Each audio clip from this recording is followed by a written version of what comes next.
Yo, it's been a minute. Let's check in. It's early days here at the channel. No subs yet. Got some views, got some likes. Go ahead and hit that subscribe button. And let's get this conversation growing. So I've been doing all right. Ruminating a lot, thinking a lot.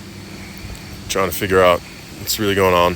Put together a lot of pieces, a lot of large trends. Mostly things that feel like they should be taken into consideration and understood for me to figure out the right path for family and near-term or short-term and long-term investments, mostly financial, but possibly career and even the sort of shape of the family or the family plan. Recently, the lenses or ways I've been attempting to approach this problem, this problem space, which feels increasingly large, complex, unwieldy, also fairly unclear, in a lot of cases more probabilistic than concrete, given that I have incomplete information. The systems are pretty complicated, and it's very difficult to predict the future, especially on long timelines where there's potential large, completely unexpected forces like natural disasters that can come into play. One of the ways that I've been trying to cut into this space recently, because it feels like I have a reasonable sense of the future landscape, is now to start considering sort of extreme examples of potential different lifestyles, their upsides, potential downsides, maybe the challenges that would be involved. For me, as discussed in other videos, having children is undeniably the least meaningless possible pursuit. So I will absolutely at least be having a child, a male heir to pass on what I can. So having family is sort of the core pursuit, but there's different options in this case. My partner is a pretty incredible woman who's also interested in having children, which is wonderful. She also balances me out in lots of great ways. So pretty exceptional person. It'd be wonderful to raise children with her. But nothing's perfect. Even though we, as individuals and a couple, may be relatively exceptional in good ways, mostly good ways, still nothing's ever perfect. So there's downsides, there's upsides and downsides to everything. For example, she only wants a few kids. If I'm gonna have a partner, I kind of want as many kids as possible. And there'll be other differences in the lifestyle. One of the lifestyles that I'm considering, I think, is generally highly unattractive to most people. Has a lot of stigma, but women especially. The lifestyle I'm referring to, we could summarize or use the metaphor of Noah, or we could use the sort of stigmatized term prepper, something that would raise a more robust family, while that family would not be keeping up with the Joneses. And you might ask, why on earth would I make that decision? And that is a product of the potential of the Joneses slowly being flushed down the toilet, right? Why would I want to keep up with the Joneses if the middle class is slowly being crushed, or worse? If you consider a lot of the current factors for understanding the outlook of our middle class, our monetary system, the value of the dollar, unemployment, national debt, interest rates, it's not looking great, especially for the lower class. I assume that the negative effects is a smooth-ish curve across classes. So this is softly nonsensical statement, but the sense is in there, and so it must be said one way or another. I'll stumble through it. It's hard to understand how high up the wealth ladder or wealth hierarchy you need to be for the potential incoming pressures of inflation or stagflation or even potential disasters. How far up the wealth chain do you need to be? How do you need to be situated? It's hard to tell. So recently I've just been climbing as hard and far and fast as I possibly can. Sort of get into, you have a risk of nothing will ever be enough, and ironically, those who may be very poor and struggling day to day for things even lower on Maslow's hierarchy, to pay for food and shelter, in a very odd way, even way up in the upper middle class, we can be experiencing some fear, anxiety, even neuroses related to a sense of survival, especially if we push the timeline out beyond ourselves. For me personally, for me as an individual, day to day, certainly I don't struggle. There's very little risk. It is absolutely a luxury. It is sort of, I would say, the luxury of, it was the luxury of the middle class. Now you might argue that it's a more exclusive luxury, a luxury of the upper middle class and higher, that gets to even consider children and worry about the outcome of their family line. In economic climates like we're in, it is currently, has been for a while, and looks like it will increasingly be better to already have money, already have capital, appreciating assets, than working and making an income. 10 years ago, we were talking more about, if you get into any of these cute frameworks like Rich Dad, Poor Dad, right, where they talk about the difference between trading your time for money versus having assets, appreciating assets and stuff like that. Or if you look at, Tim Ferriss's 4-Hour Workweek, things like that. In those cases, it felt more, I don't know how to put this, cute. We were just trying to have more free time. That's adorable, right? These days, we're struggling to just have a job in the first place. And when we have a job, real wages are decreasing. We're actually, again, not myself personally, but the collective us, thinking in terms of many of us struggling, right? There's a lot of people in the world, in our country, who are struggling just to pay the bills. They're not thinking anymore. They don't have the luxury of just thinking it would be nice to work 4 hours a week. They're just trying to get a job, hoping they can make more money. So things do not seem to be trending in a good direction, in my opinion. So a lot of people want to know how they can make money, and unfortunately the current circumstances are not great for that. Money is expensive right now, so to speak. Interest rates are high, unemployment's going up, and when you get money, it's hard to save it because basic living expenses are going up as well. As always, I would say, for anyone not born into wealth or that has not, already become a self-made massive holder of assets, you simply need, number one, to be paying your bills, getting rid of debt, and desperately try not to waste money.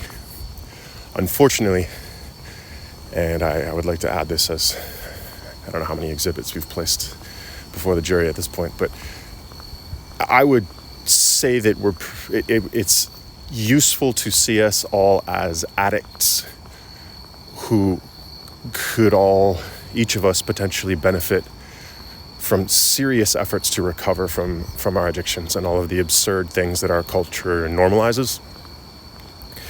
Even sitting here watching this video, you might argue, and you might be right, that this is a good use of your time because these concepts are somewhat new to you, educational, inspiring. Maybe you get a sense of community out of this and like-mindedness, so on and so forth, and that's all great. And I'm happy to put that out there, keep these videos coming and connect. But if you're watching junk videos, if you're sitting watching movies, if you're playing video games, watching porn, going out and spending money on lattes, if you're leasing stupid cars, spending money that you don't have, taking loans you shouldn't be taking and spending them on things that are not really appreciable assets, those are sort of the lighter versions of stupid uses of your time and energy and money. We have increasing situations with things like fentanyl addiction, right? That's sort of the absolute destitute end of the spectrum that I'm talking about. Yes, absolutely, that is addiction. But we should be looking at addiction everywhere in our lives, constantly trying to improve away from whatever is, sort of chess concept. When in doubt, just improve your worst piece, and improve the position of your worst piece. So if you don't know what to do with yourself, well, quit your worst habit.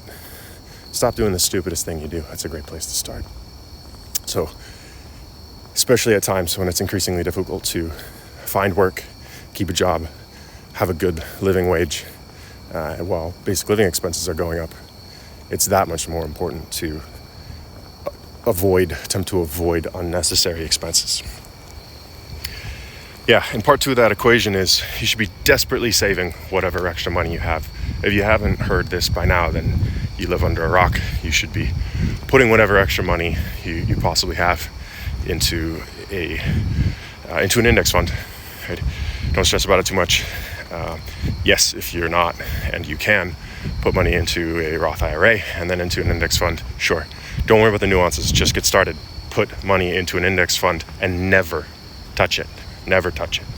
But I laugh when anyone ever asks, for whatever reason, if I'm going to sell one of my houses. Absolutely not. Absolutely not. There might be situations where trading one of my houses up might make sense, but I will refinance. I will get renters. I will, it is financially insane to get rid of assets. These are what you should be collecting and holding forever, and then die and give it to your children. That's the point. That is the game that I'm playing and that I recommend. If that seems pointless and boring to you, then I would say you probably need to grow up and recognize your mortality and begin to outgrow the limitations of your individual self-image and start to relate to and embrace things that are indeed more important than you, more eternal than you, the eternal family, the humanity, regardless of whether or not we like them or not. And I'll put that up for another exhibit as a factor that concerns me during these times, is it already feels in some places that people just sort of as a general rule dislike each other, distrust each other, feel aggressive unnecessarily. That's not true everywhere. For example, I was in Colorado recently. Pretty lovely, pretty decent people. In Georgia, people are pretty terrible. Don't know what anyone's talking about Southern hospitality. It's a pretty terrible place, and it ranges depending on where you are. But by and large, I see an uptrend in aggressiveness, discontent, fearing each other. So people are increasingly isolated, increasingly stuck, ingesting garbage, wasting time, wasting money, destroying their psychological space, feeling more alone and disconnected. And these are all pretty weak trends. You should seek to establish a few high quality relationships with some high quality people who have positive effects on your life. Again, you should be attempting to sort of weed out your worst habits, your worst choices, your worst tendencies. You should absolutely 100% have a job. You should be saving money as desperately as you possibly can into assets. Again, the classic, easy, set it and forget it, never sell it. It would be an index fund. Just go ahead and get a brokerage account anywhere, and put your money into an index fund. If you want to get fancy, go ahead and figure out how a Roth IRA works. And if you make too much money to put money in a Roth IRA, then you're in a different tier. And I'm not sure I'll circle back to you anymore in this video. It seems to have become a video more relatable to the majority of U.S. folks. I see you, I feel you, I fear you. You generally seem pretty angry. I'm right there with you. I'm pretty angry.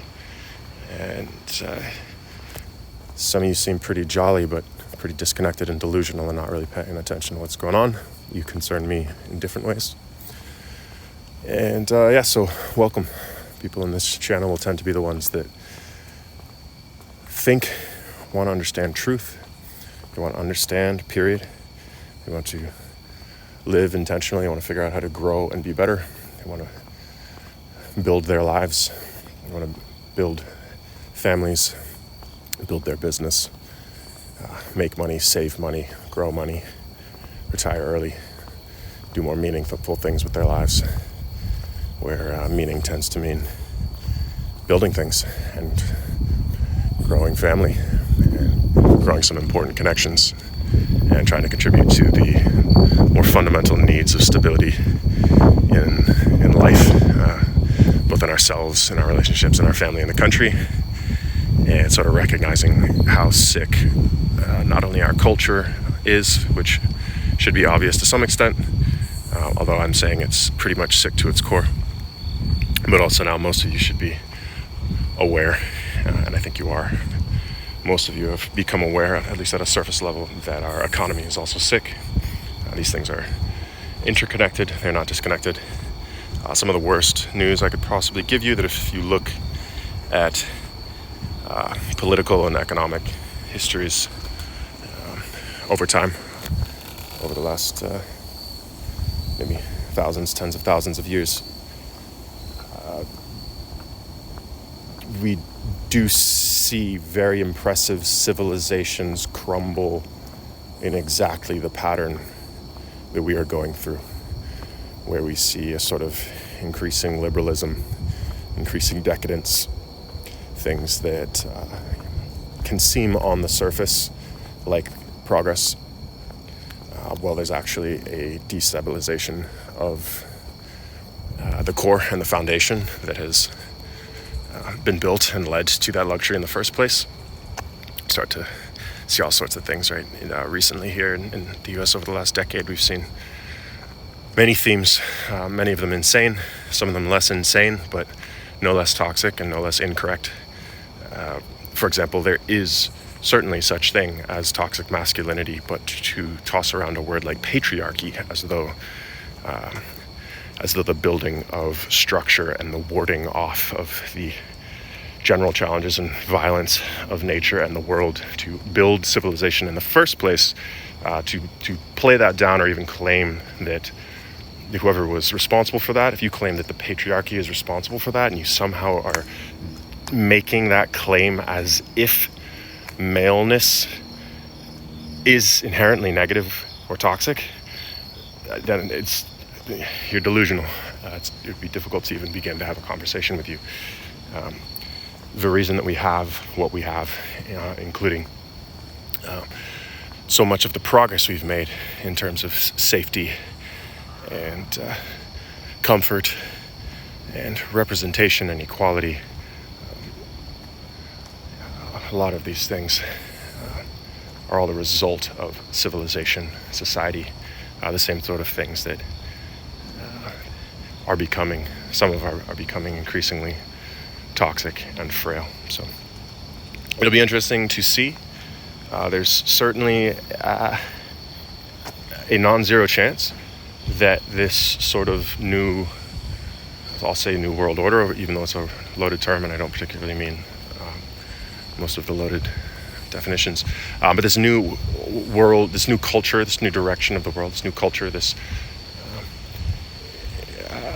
it's certainly possible that things work out, right? It's certainly possible that there is an increasing workable equality, or even, to me it seems very much that women are coming into their prime more so than ever, right? We see women are now the majority of college graduates. Boys especially, are continuing to struggle more than ever. And that's great. It's great to see anyone doing well. That's wonderful. But again, unfortunately, I think there's an imbalance that's gotten us here, and it's very difficult for me to predict how sick the foundation of society is at this point. But some things can be looked at quantitatively, like our nation's debt, and no amount of good intentions will pay down that debt. So ultimately what you'll be seeing increasingly visibly, even though this has been happening in a smooth way for a long time, that we'll increasingly see an equilibrium shift away from our government, which that might sound good if you see the government as toxic, and I do largely see the government as toxic and increasingly toxic. But our government, what an advantage that our government has is the checks and balances that are in place, thankfully, right? We don't necessarily want to see the equilibrium of power shift further towards something like corporations, right? We don't want to see pharmaceutical companies running the world.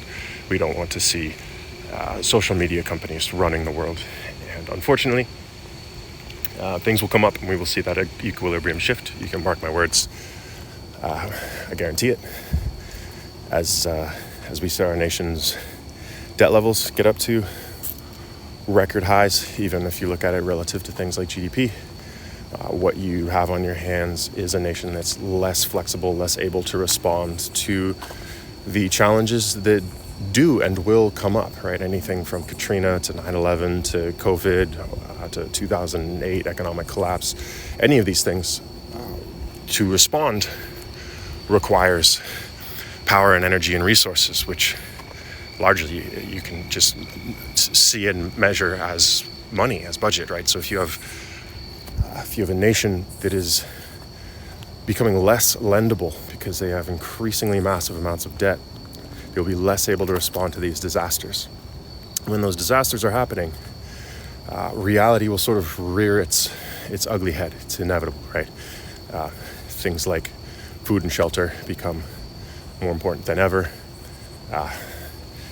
and luxuries, especially psychological luxuries, become absurd, and no one cares about what stupid litigation is being passed or who's canceling who.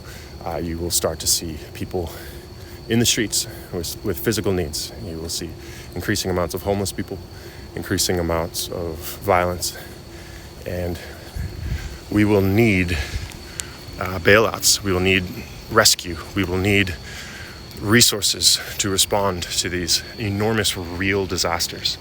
And when our nation does not have the resources to respond to these very real needs, these foundational needs, well, those resources will they'll come from somewhere, or everything collapses, right? That they will at first, and maybe, for as long as this timeline is relevant at all, hundreds of years, they will increasingly come from the private sector, and you will see takeovers, right? If we started to see more and more plague-like issues, epidemics, then it's likely that you would continue to see more and more power flow into pharmaceutical companies, right? As you see things that, if you have a sense that there's increasing cultural issues, political issues, social issues, that's a potential sign that social media companies in general, are sort of soaking up attention and power. That's an odd economy there where attention is particularly... currencies themselves can be measured in things like attention or whatever, but I don't want to go on that tangent right now. Anyways, you'll have major corporations, tech corporations, pharmaceutical corporations, military complexes, industrial complexes continue to pick up more and more power, continuing to marginalize the actual government. And again, if you think the government's terrible, I hear you. You have no idea how terrible it's going to be when you have other systems that were not built with checks and balances. We do not want to be a species run by a corporation. That's an absolute disaster. So, anyways, some happy topics this evening. These are again sort of a lot of things I'm reflecting on to figure out what trajectory to go. Again, do I pull out into a sort of prepper mode and raise children that are a family line that is more resilient but is not going to keep up with the Joneses. Right, they'll fall behind, and if no disasters come, I will look like a lunatic that chose to pull his family out of a very lucrative, upwardly mobile society. But if I stay in, let's say I, move to some very nice suburb with some high quality schools and, you do the keep up with the Joneses route and teach my kids, software and finance and maybe shuffle them into law. I don't even think I'd bother shuffling them into medicine anymore. I could do that, right? But if the system collapses and there really is serious violence in the streets, if there are more serious supply chain issues, if there's, Great Depression level issues obtaining food and shelter, then your fancy suburban skills are going to be useless. You're going to be a sitting duck. And I would rather be out there in a rural place with a potato farm, some walls,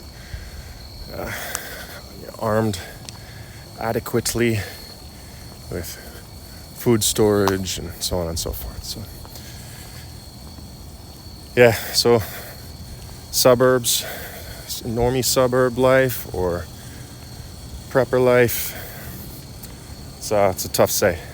And the prepper life, at least for me, would be a hard shift. It would be a hard change. So it feels like the unlikely path.